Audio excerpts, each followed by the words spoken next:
Buenas noches. Vamos a hablar esta tarde de los aspectos legales de la vacunación. Soy Javier Moreno Alemán, abogado, socio director de MBE Abogados, que es la firma especializada en derecho sanitario y farmacéutico en la que trabajo, y soy también asesor externo del Comité Asesor de Vacunas de la Asociación Española de Pediatría. Vamos a centrarnos, como digo, en analizar los aspectos relativos a la normativa que regula la vacunación, y vamos a empezar dando unas referencias, un manual de instrucciones que podríamos decir. El derecho, vamos a ver, a diferencia de la percepción que podáis tener como profesionales sanitarios de qué papel juega el derecho en vuestro trabajo, vamos a tratar de demostrar que el derecho en relación con la vacunación va a ser una herramienta que va a permitir mejorar la seguridad en el proceso de vacunación. Si cumplimos la normativa en materia de vacunación, el proceso de vacunación será más seguro. Un tema muy importante en materia de vacunas es que tengamos en cuenta que cuando el derecho se enfrente a valorar cómo hacéis vuestra actividad como profesionales sanitarios, no lo hará sobre la base de lo que vosotros penséis, de vuestras creencias, sino que lo haremos sobre la base de los elementos y de la evidencia científica. Por tanto, será el criterio del ex artis. Hablamos de ciencia y no hablamos de creencias. Y siempre valorar la conveniencia de meditar los cambios que se puedan introducir en vuestra actividad en función de la información que podamos dar a lo largo de esta presentación. No hacer cambios atropelladamente, sino tratar de ir asimilando la información para ir introduciendo progresivamente estos cambios. Vamos a ver, como decía, que el proceso de vacunación va a ser más seguro desde el punto de vista del derecho. El derecho nos va a hacer una vacunación más segura en materia de información, en materia de prescripción, en materia de dispensación y en materia de administración. Y tenemos que hacerlo trabajando juntos, todos los profesionales sanitarios. No es un tema que vincule solo a los pediatras o a los médicos de familia o a la enfermería. Es un trabajo conjunto de todos y hay que hacerlo trabajando conjuntamente en interés del niño, en interés del paciente, del adulto, cuando hablamos de vacunación del adulto. Por tanto, trabajo en equipo es muy importante. Hablamos de equipos que trabajáis conjuntamente para sacar adelante un proceso de vacunación más seguro. En materia de información hay una responsabilidad de todo el equipo pediátrico, de todos los profesionales sanitarios. No es una responsabilidad la información o de la enfermería o de la pediatría o del médico de familia o de la enfermera del médico de familia. Es una responsabilidad de todo el equipo pediátrico. No nos puede valer como criterio de información en materia de vacunas el prospecto, porque el prospecto no llega en la mayoría de los casos a los pacientes o a los padres de los niños a los que vamos a vacunar.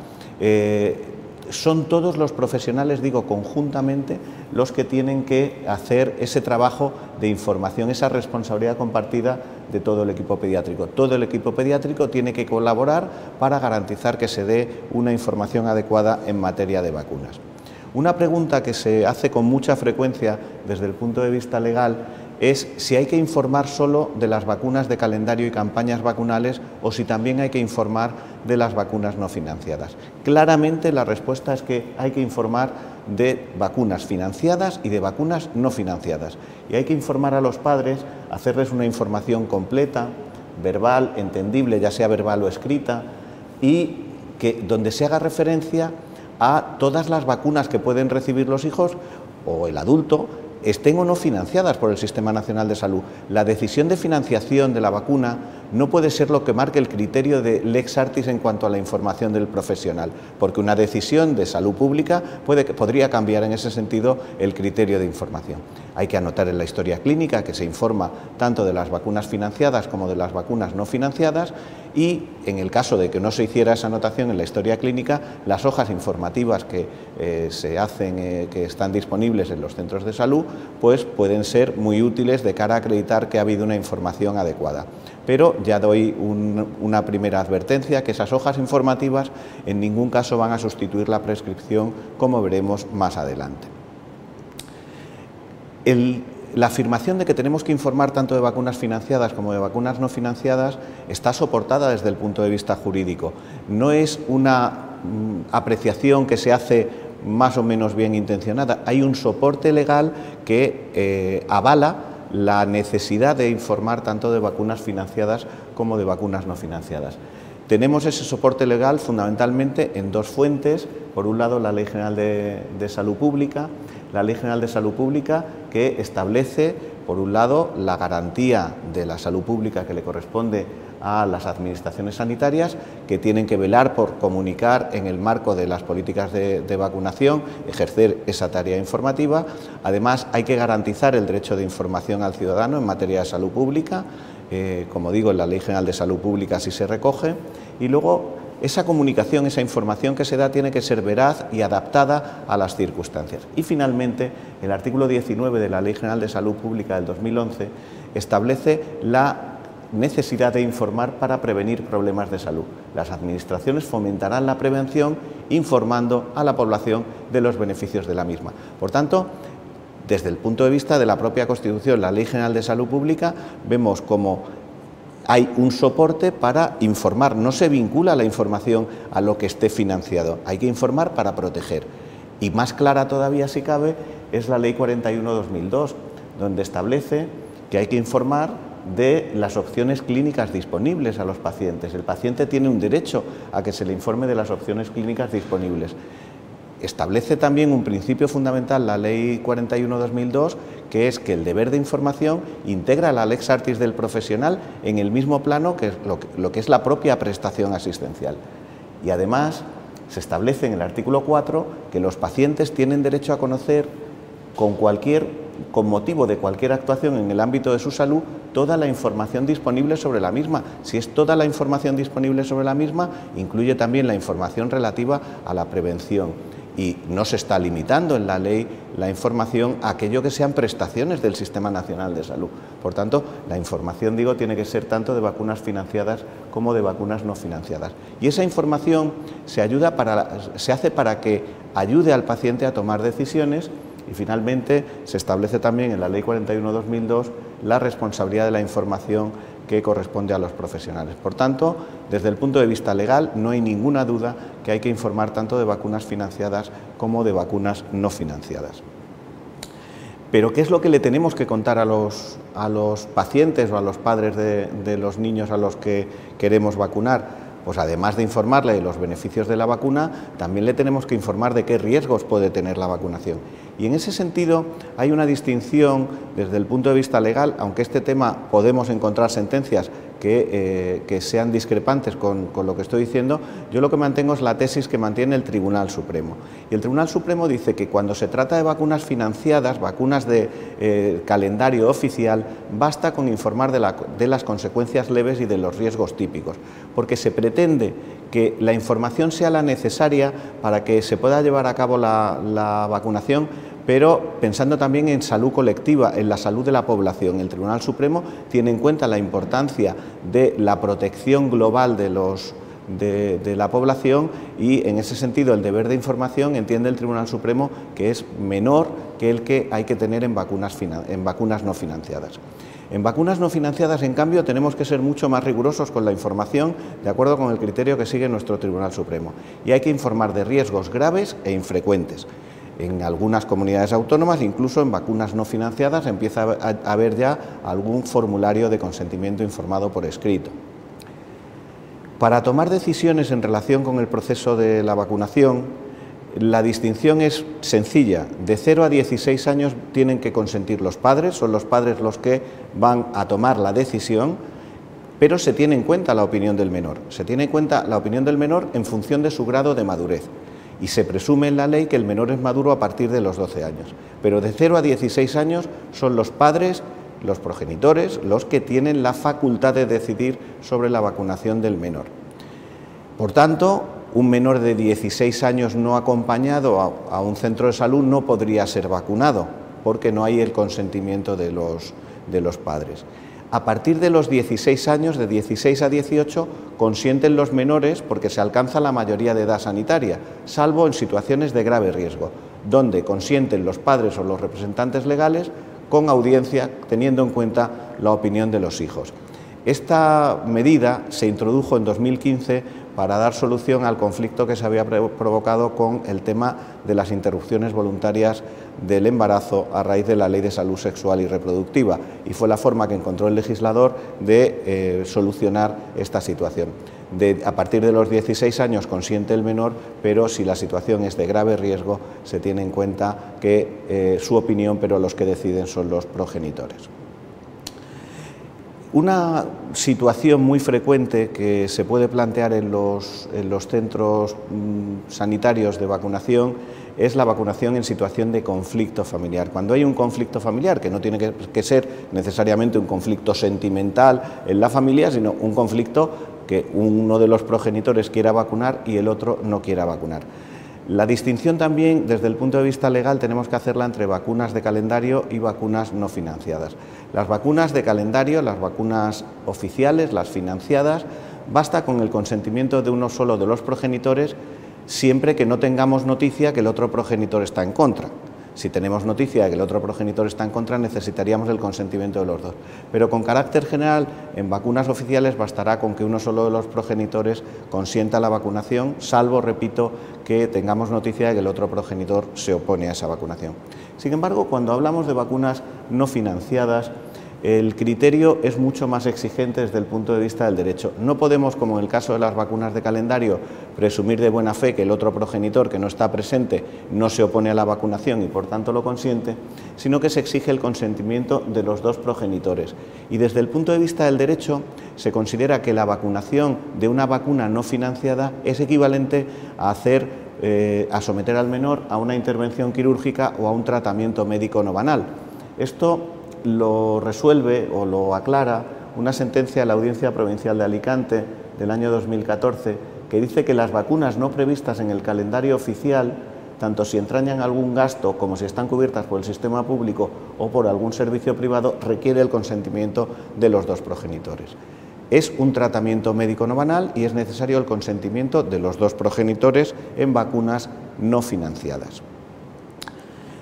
Hay una sentencia que me imagino que conoceréis todos, una sentencia reciente de este verano, de agosto del 2019, del año pasado, donde es un matrimonio que había estado, mientras estaban juntos, habían estado de acuerdo en no vacunar, pero con ocasión de la separación de la pareja, el padre es favorable a la vacunación, mientras que la madre se mantiene en la posición original de no vacunar. El conflicto se lleva a los tribunales y el tribunal hace una valoración de la credibilidad científica de las posturas de cada uno de los contendientes, en este caso, ¿no? de las partes en conflicto, y dice que la postura de la madre no tiene ningún aval científico frente al padre, que es el que quiere vacunar. Dice, desde el punto de vista científico hay evidencia que la vacunación es favorable para la protección de las enfermedades.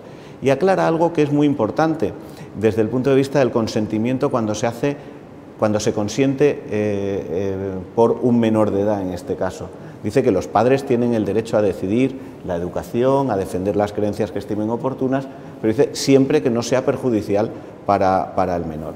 Y aclara que todo menor tiene derecho a que su interés, el interés superior del menor, sea valorado y que sea tenido en cuenta por encima de cualquier otra consideración, concluyendo la sentencia que no puede quedar al arbitrio de uno de los progenitores decidir si se vacuna o no se vacuna y en qué momento. Por tanto, es una sentencia que puede marcar un punto de inflexión en cuanto a la facultad que tienen los progenitores de decidir en relación con el proceso de vacunación de sus hijos, lo cual podría acercar a una suerte de vacunación obligatoria en este punto. Otro punto de conflicto también frecuentemente y de manera muy reciente ha habido varias resoluciones sobre la vacunación obligatoria y la admisión en centros educativos. Hay una sentencia también reciente de un juzgado de lo contencioso administrativo de Barcelona de 2018 que respondía a una demanda de unos padres a los que inicialmente le habían concedido una plaza en la guardería y posteriormente, al presentar la cartilla de vacunación vacía, pues le denegaron la plaza. La sentencia es una sentencia muy interesante, recomiendo su lectura. Hace un análisis de la no vulneración de derechos fundamentales por el hecho de que se le deniegue la plaza.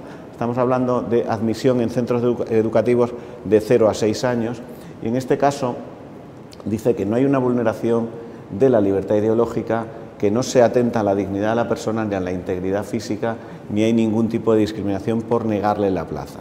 Dice que el argumento fundamental del juez es que el resto de los niños no debe asumir los riesgos de la decisión que le respetan a los padres de no querer vacunarlo, porque no obligan a que el niño se vacune, pero que el resto de los niños no tiene por qué asumir el riesgo de ese niño que sus padres deciden no vacunarlo.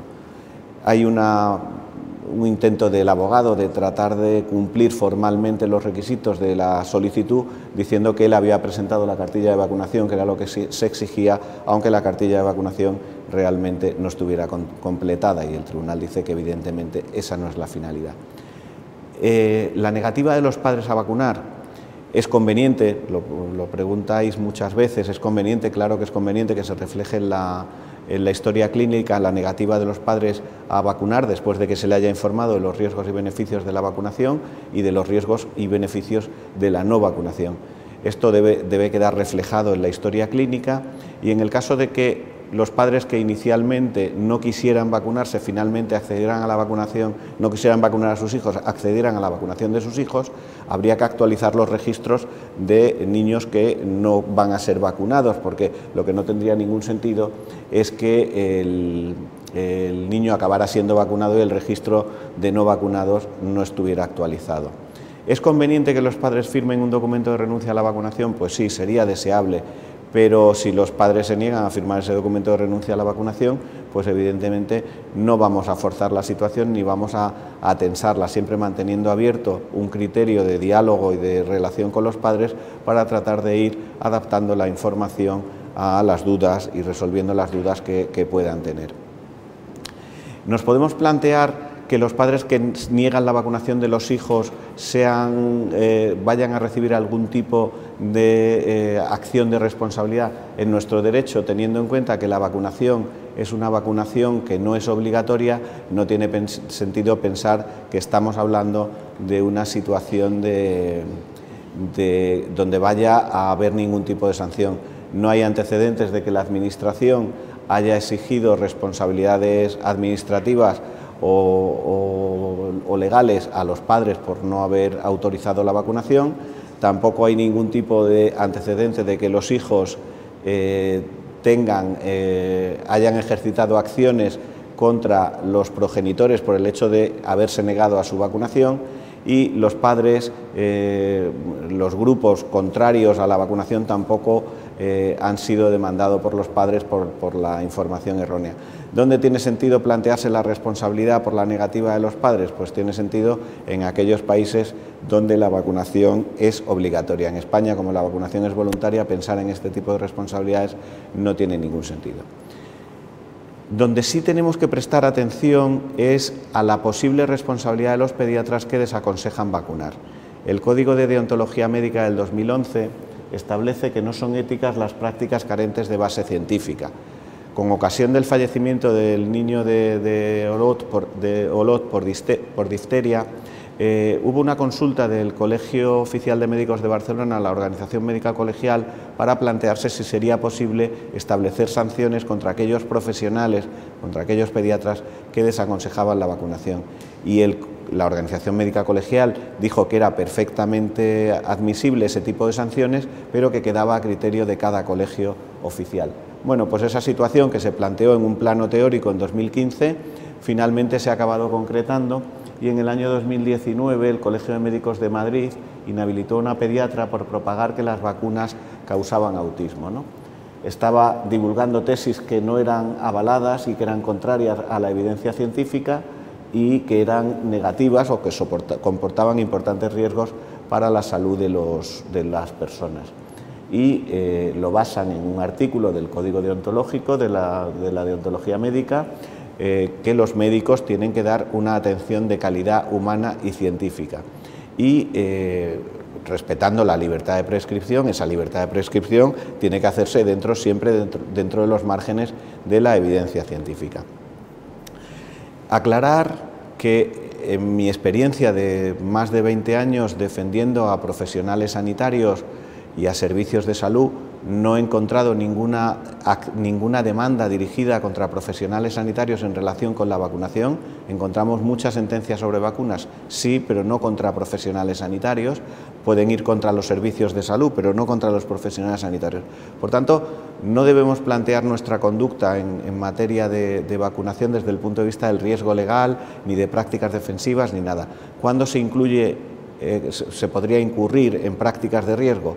Cuando se hacen recomendaciones que no están justificadas científicamente, si no consta anotado en la historia clínica las razones de por qué se desaconsejó una vacuna o no se informó sobre los riesgos y los beneficios de la vacunación, o si el profesional se aparta de las recomendaciones de sociedades científicas, de comunidades científicas, como por ejemplo el Comité Asesor de Vacunas de la AEP.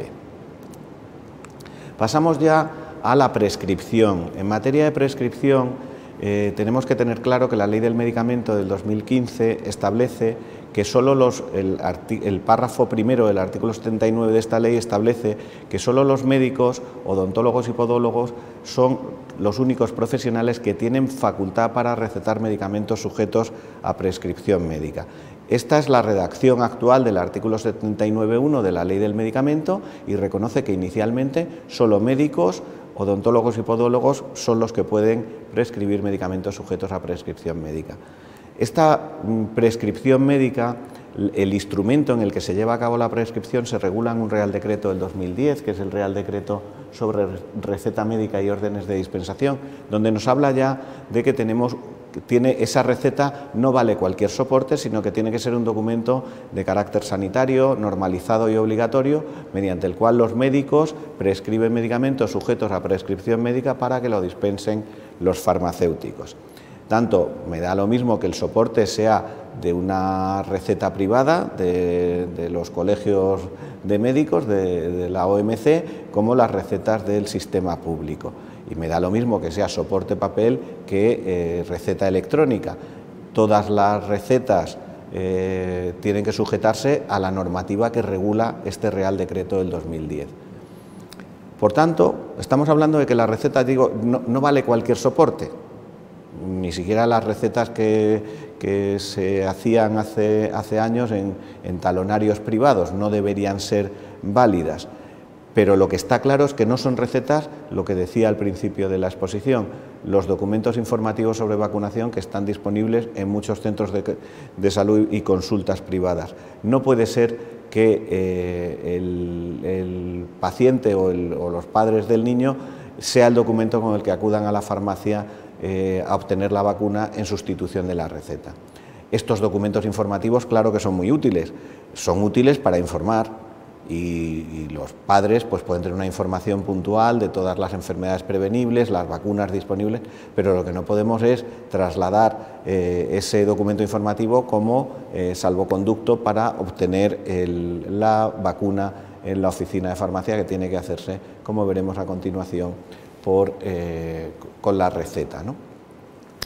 Este Real Decreto regula cómo se debe cumplimentar esta receta y lo hace de manera obligatoria, no es una recomendación o si el prescriptor lo considera oportuno, no.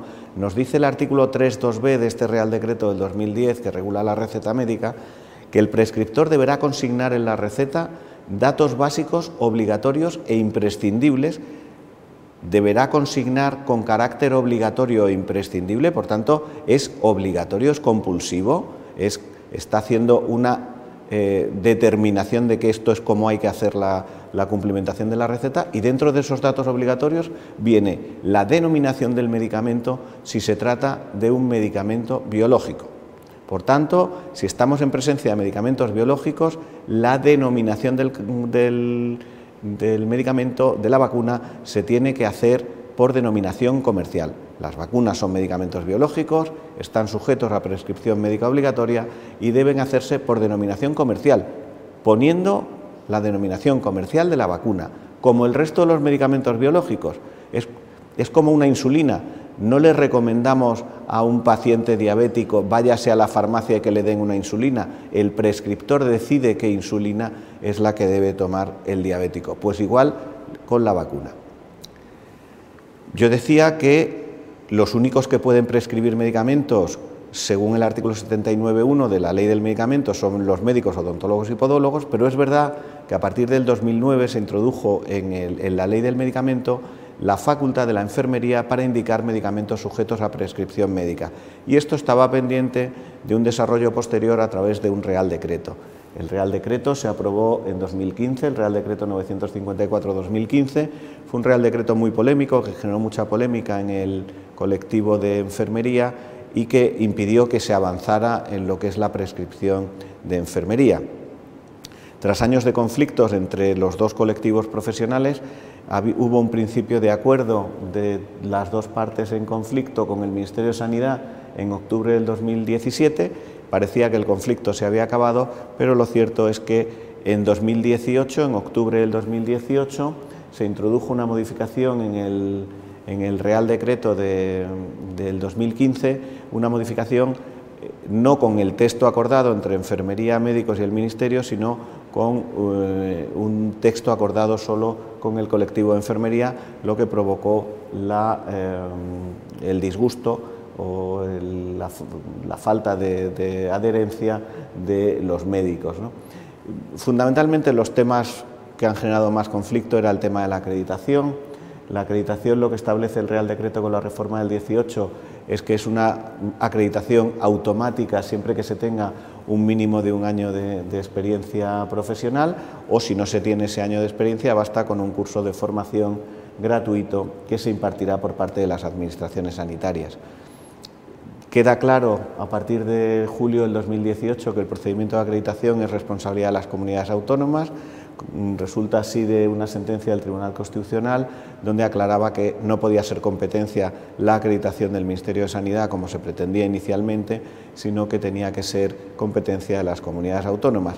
Y bueno, pues las comunidades autónomas han comenzado ya su proceso de acreditación, han abierto sus periodos de acreditación y bueno, pues hay disparidad. Creo que en el momento actual faltan 10 comunidades que todavía no han sacado sus decretos de acreditación para sus profesionales, y bueno, pues será un proceso más o menos lento hasta que esto se pueda llevar a cabo, ¿no? O hasta que se culmine el proceso, porque hay distintas velocidades en las comunidades autónomas.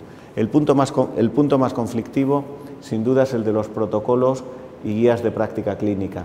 El texto acordado entre el Ministerio y los dos colectivos hablaba de que esa indicación de medicamentos, de vacunas por parte del personal de enfermería, se tendría que hacer siempre de acuerdo con los protocolos y guías de práctica clínica, pero siempre con el presupuesto de que hubiera un diagnóstico y una prescripción médica previas. Sin embargo, la redacción del Real Decreto del 2015 en la propuesta del 2018 traduce o cambia el diagnóstico y la prescripción médica previas por una valoración médica previa, que es un concepto jurídicamente indeterminado y también desde el punto de vista clínico, bueno, pues genera muchas dudas, porque la valoración médica previa pues pueden ser muchas situaciones, ¿no? Es muy importante la modificación que se introduce en el 2018 porque atribuye al personal de enfermería la competencia en materia de vacunas no financiadas y campañas vacunales, salvo en aquellos casos en los que un paciente requiera una atención médica personalizada por sus circunstancias concretas. En general, el Real Decreto dice que la administración de vacunas de calendario y campañas vacunales bastará con la correspondiente orden de dispensación emitida por la enfermería.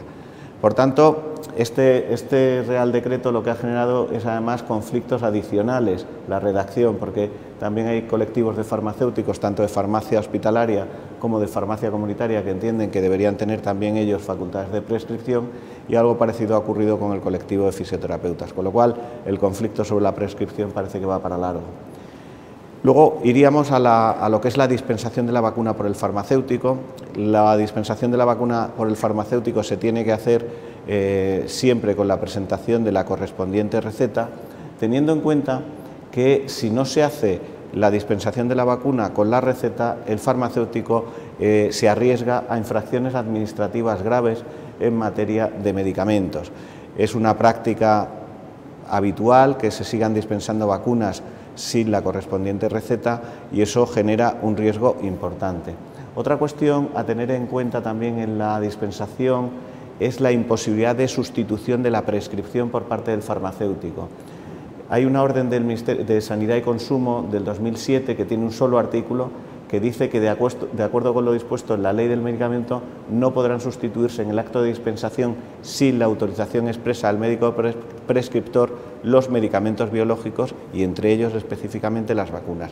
Por tanto, el farmacéutico no puede sustituir en ningún caso la prescripción sin consultarlo con el prescriptor.